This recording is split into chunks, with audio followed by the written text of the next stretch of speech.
article because I got a new microphone and see how that works. And also, I hadn't read the article in a while, so having just read it, hopefully I'll do a little bit better job. This is called What Kind of Pilot? Mental Qualities, and it's from 2001 by DeWolf, Fly America. Photos by Pam Estes. And this article, he's telling a story of a situation he's in, and he cuts from the story to the concepts and then back to the story. So just so you know, if it kind of jumps around, that's why. So looming ahead and spanning the exit of the narrow canyon I was desperately attempting to fly out of stood the infamous 60,000 volt power lines. 75 feet below that web of crackling energy, Route 1, better known as Pacific Coast Highway, roared with 4 lanes of traffic just south of Malibu. Beyond the highway, barely a car length removed, loomed the multi-million-dollar 3-story oceanfront enclaves of the rich and famous that together, without more than a walkway between them, guarded the narrow beach where I was intending to land. I glanced at the maze of trees, houses, and lesser power lines 150 feet below and asked myself, why did I work so low 2 miles back in the canyon, putting myself into this predicament? I at least had the sense to dismiss the question, realizing that the answer would provide no assistance in extricating myself from this life-threatening situation. 15 seconds shy of becoming a rather large moth tangled in an overpowered bug zapper, physical prowess alone was not going to save my bacon. Since you are reading these words, you might wonder whence my salvation arose. That, my friend, is the subject of this month's article. Disclosure. There is nothing scientific about this article. There are a few definitions quoted from Webster's New World Dictionary, but all the ideas and discussions of cause and effect are simply my perceptions of the world. If you disagree with my logic or conclusions, send me an email. This has been a difficult article to write, since understanding how my mind works is difficult, but divining the machinations of your collective minds is impossible. I have written about my experiences in the hope that it will give you some insight and pique your interest in probing your thoughts, attitudes, hopes, and fears, and their interaction with your flying. I believe that understanding will promote your quest of becoming a talented and safe pilot. Mental qualities. Your mental qualities affect your flying style more than your physical characteristics. However, most pilots will find assessing these abilities difficult. There is no ruler for measuring awareness, and it's difficult to assess your ability to handle fear and panic without first-hand experience in potentially disastrous situations. In addition, ego often colors self-analysis, and the nebulous nature of emotion causes large swings in your degree of awareness in any given instant.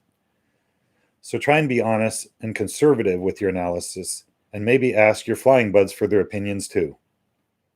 The mental qualities we will discuss are reflexes, experience, attitude, ability to visualize, awareness, how you manage pressure, fear, and panic, foresight, state of mind, perceived and accepted level of risk, and the perceived amount of spare cash.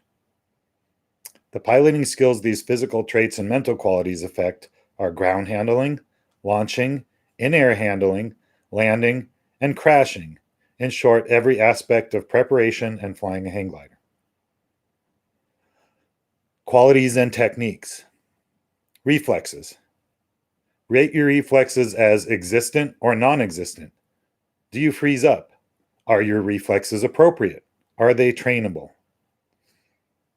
I don't think quick reflexes are important in hang gliding, and often the reflex action is disadvantageous.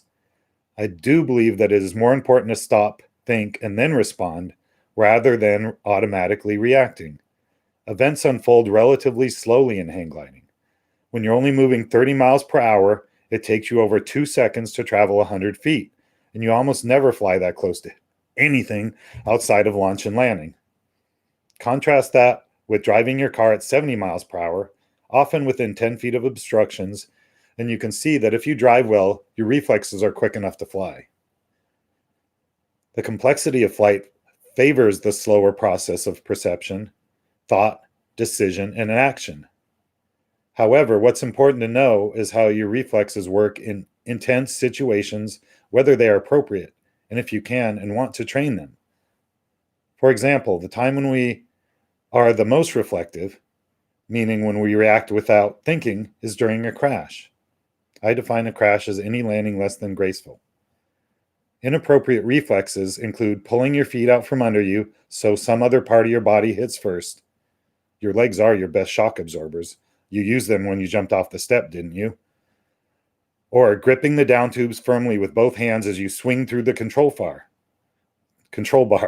There's no better way to spirally fracture your upper arm.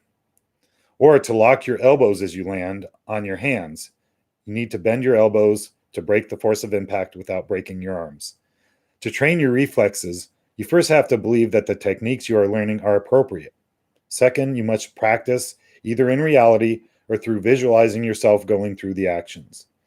Many people learn how to fall without injury as kids, while either roughhousing or participating in sports such as football. But if it's a skill you haven't practiced much, start on your knees on your bed and fall into the soft mattress. Bend your elbows. When I hit the ground and it's impossible to get my feet under me, I always attempt to land flat on my side. I pull my arms into my chest, relax my muscles, and attempt to spread the impact over as much of my body as possible by hitting flat. This position protects my face, neck, and back by avoiding direct contact. But more importantly, by spreading out the force, I don't pile drive those crucial body parts with the weight of my lower body and legs. My reflex was to go for it. I wanted to plow forward, to continue on the path that I was already on, to land where I was comfortable. I'll clear the lines. I'll will it to happen. Experience. Measure this not only by number of flights and hours flown, but by the variety and currency of your knowledge. Experience in hang gliding and aviation in general can be difficult to judge. For example, although I made 700 to 1,000 flights per year during my 10th to 18th years in the sport, I considered myself a novice during my 19th year. Why? Because the previous 8 years' flights were all made in the silky smooth air of only one site, the beach on the Outer Banks of North Carolina. In addition, all those flights were essentially on one glider, a single surface tandem, and the launch method was always truck towing. When I closed my tandem business, I bought a high-performance double-surface glider and started flying inland sites, which thermals and turbulence and foot launching after an 8-year hiatus. At this point in my first 10 years of hang gliding, I had massed 5,000 flights, mountain launching into California's rowdy thermals, but I was well aware of my overwhelming power to forget, and I re-entered the sport with much caution. I relearned advanced flying with many sled rides in smooth conditions, and took my double surface glider to the beach for launch and landing practice. I succeeded over 5 years with only a few beaks and bonks, but hadn't yet been a down tube. How well do you know yourself? I checked my reflex to attempt to overfly the power lines and started thinking. I was well experienced at this coastal site and knew I could expect no lift this close to the ocean. To complicate matters, by this time of day, a light onshore wind had likely developed, and behind the mansions lining the beach, there was sure to be at least a little sink. Knowing what to expect from the air, I realized there was little chance I could clear the wires, and that reduced the complexity of my decision-making. Attitude. Is the glass half empty or half full? I'm not saying that pessimism is preferable to optimism. Without optimism, no pilot would have taken up the sport to start with. But it is important to foresee problems in order to develop a plan to deal with them. I strongly believe the credo, I would rather be on the ground wishing I was in the sky than in the sky wishing I was on the ground. And that requires a healthy look at why you might not want to be in the air before you launch. I see what's wrong with the glider rather than what's right. An old girlfriend chided me for being negative when I pointed out that she forgot to install her base tube bolt. She got irritated and instructed me, I got everything else assembled correctly. Her optimism seemed dangerous to me. My pessimism, along with a good helping of the negativity of others, helped prevent injury and possibly death in my situation with the power lines. Here's how. The site my friend Raul and I were flying had long ago been abandoned by pilots in the day of standards, so we had no information based on previous experience. save the following story, which was told to us by every WFO Raoul and I ever met at launch or landing. Back in the days of standards, a pilot flying out of the canyon was too low and flew into the power lines on a summer Sunday afternoon as the beach traffic was heading home. The pilot was fried, and together with his glider hung in the wires, smoldering for hours while traffic backed up 10 miles in both directions, and newscasters splashed the gruesome picture across every network. With that image firmly planted in my mind, I came to a very important decision long before encountering my present situation. Power lines are to be avoided at all costs. They can kill you in 3 different ways. 1, they can knock you out of the air and you may fall to your death. 2, you could be electrocuted. And 3, you could burn to death in a resulting fire. Due to my pessimism, I knew that someday I would be foolish enough to be faced with electric wires. And by deciding beforehand that absolutely any maneuver would be preferable to landing in wires, I had one decision less to deal with when finding myself in that situation. Ability to visualize. Can you see yourself performing an action you've never tried? Do you practice it? I think everyone can visualize. Maybe some are better at it than others, but that's probably due to practice rather than an ability. The question is more, are you willing to spend time visualizing and use it as a learning tool? I believe, and maybe here I'm too optimistic, that if you visualize yourself performing an action in a situation you have never experienced, then in the heat of panic, you will execute that action, rather than freezing from indecision. I knew I had to avoid the power lines. I visualized pulling in and flying under. But the 4 lanes of 50-mile-per-hour traffic discouraged me. The pessimist in me knew that someone in those 4 lanes wouldn't stop, and I'd be run over, not to mention all the drivers I'd be putting in danger. I looked below at the tangled web of wires, roads, trees, and houses, and I knew that was also not an option. Then I looked left at the steep canyon wall. Even though I had never attempted landing on a steep incline, I had considered the prospect. It had seemed to me that faced with the diminishing alternatives, uphill landing would be a piece of cake, and I visualized what it would be like. That previous effort served me well, since despite the fact that the 30-degree slope was studded with rocks and manzanita, I was confident I would touch down with close to 0 ground speed. Gravity is an effective brake. I also envisioned the brush helping me to avoid sliding down the wall after landing. With confidence, it was easy now to make a decision, and I banked the glider left, pulled in for speed, and headed for the canyon wall. Awareness, knowing or realizing through sensory impact. How many sensations can you process consciously, concurrently? Can you feel the glider lift off your shoulders during a launch run? Slightly aware. While feeling airspeed on your face? Somewhat aware. While seeing the path you are running on? Very aware. While watching your wingtips with your peripheral vision? Extremely aware. While noticing your wing catch on a rock and watching yourself break both down tubes as you land on your feet unhurt, downwind on the edge of a cliff? Hyper aware. Awareness is the most important skill you can develop as a pilot. The bad news, it is not possible to have enough awareness to be perfectly safe in the air. The good news, you can constantly improve your awareness. Just as coordination becomes easier with experience, and as motions become automatic, muscle memory, so does awareness become a greater with ingrained experience.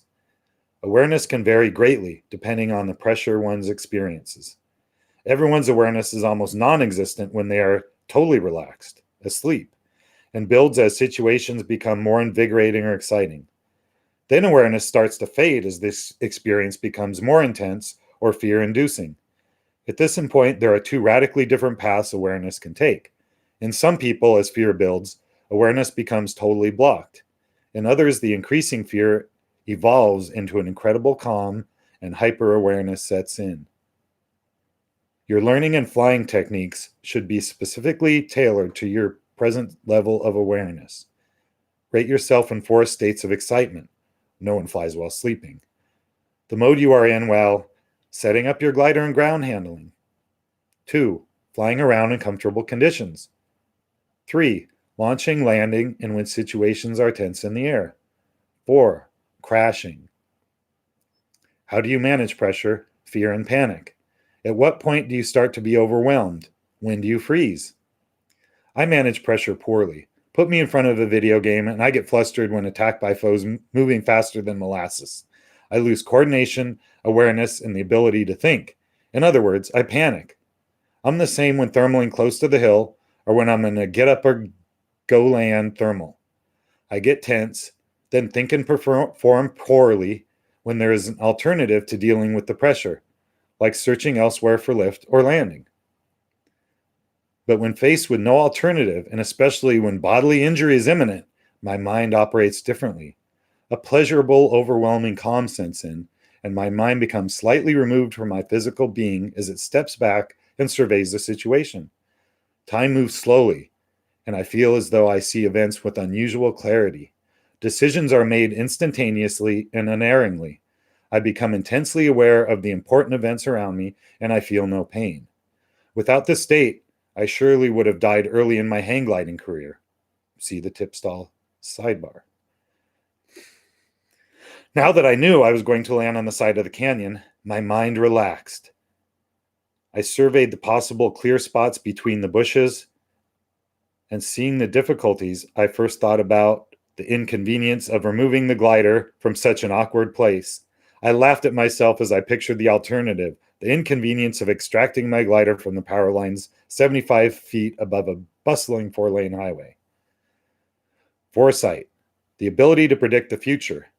Rate yourself 0 to 7, depending on the number of yes answers to the following questions. Can you most often predict a turbulent launch before the first step? Do you always seem to launch into lift and climb out? Do you expect turbulence before you encounter it in the air?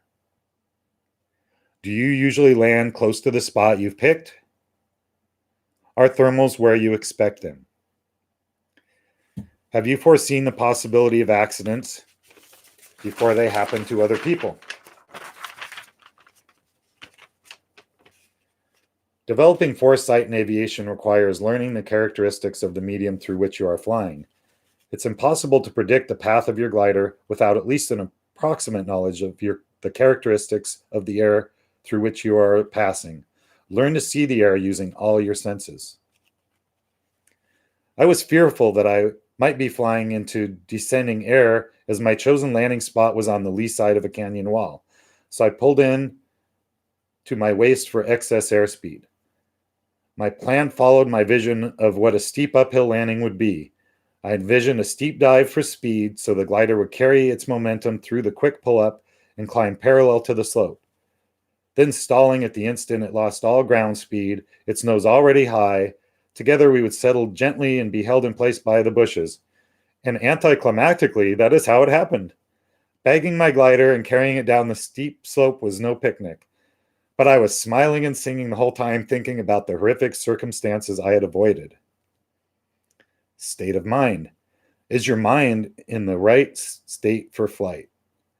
There's an old joke about what you get if you play a country song backwards.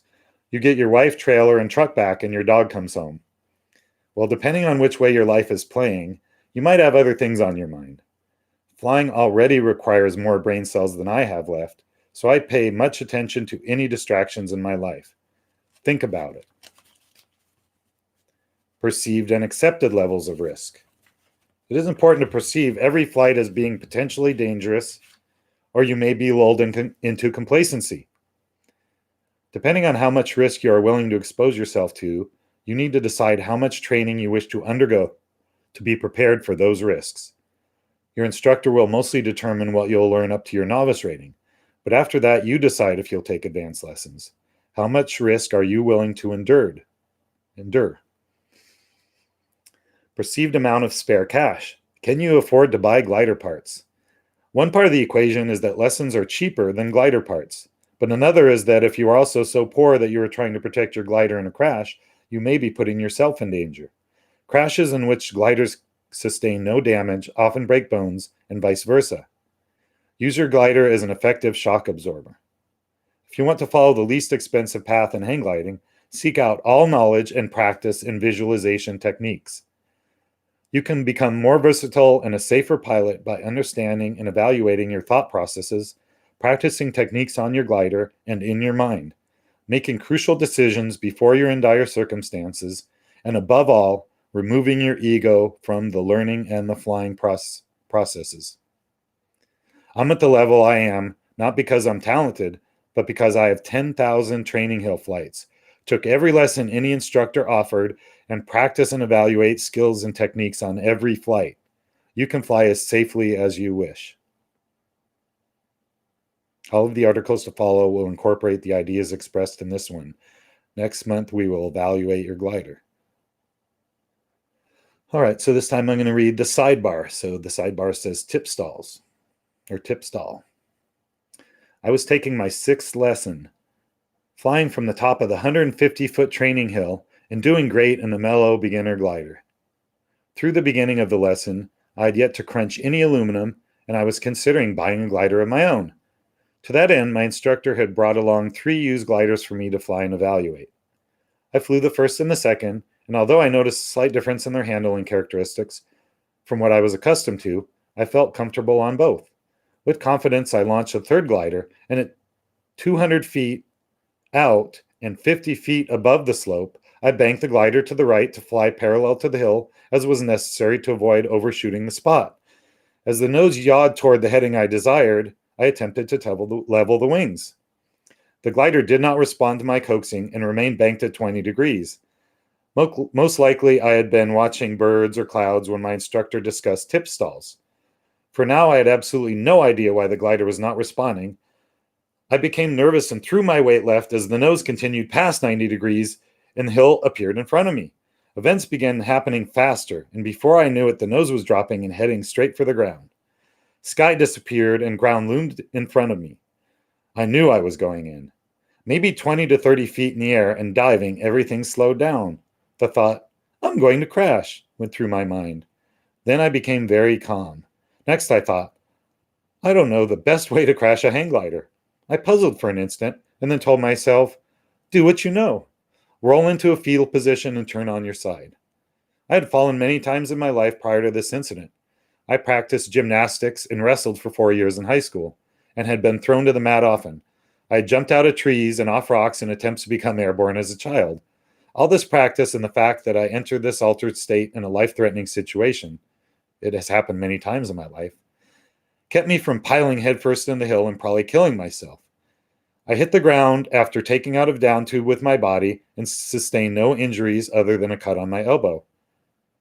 In a weird twist of fate, although I didn't know about it until almost half a year later, this is exactly how the fellow who owned Hang Gliders of California, the shop I was to run for 6 years, started 6 months later, killed himself in the same hill on approximately the same date. My otherwise feeble memory has no problem recalling with great clarity all the life-threatening situations I've ever encountered, but anecdotal evidence tells me that less than 50% of hang glider pilots enter this state of hyper-awareness. If you experience it, great. Just don't expect it to save your life in all circumstances. If you tend to blank out during crashes, it would be best to fly conservatively to avoid dangerous situations. No matter what your awareness, prepare yourself with as much knowledge as possible. In any instance, knowledge is power. Learn and practice. Right on. Great article, Greg. Signing out.